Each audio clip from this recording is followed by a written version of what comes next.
So this is the structure of P5 programs. It's not the structure of all JavaScript programs, not remotely. This is a P5 thing.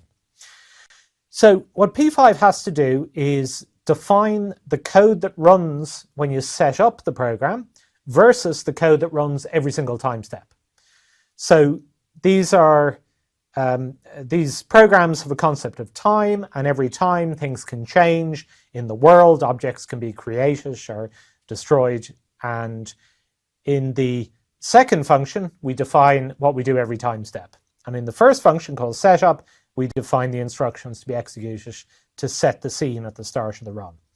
So let's just look at edit world, and we can see in setup, there's only one instruction, which is create the canvas.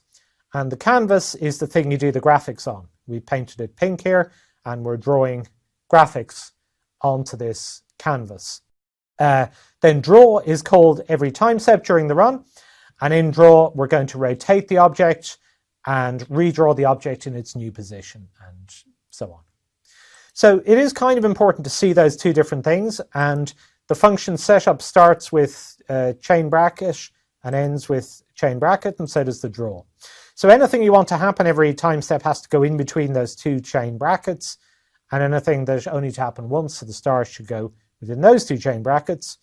And you can also define some general sort of constants up here at the top, like we defined object size external to everything. So one of the things about programming is to just respect the structure and don't go deleting the end of the chain bracket or the start of the chain bracket. These things matter. So make your changes cautiously and carefully. And I say you can't damage anything, that's true, but you could get confused as to why the program doesn't work and waste time because you deleted one of these chain brackets. So in the next step, we're going to add some new code. And the reason I had to talk about program structure was because the new code only works if it's added at certain locations within the structure. And it won't work if it's added at random locations.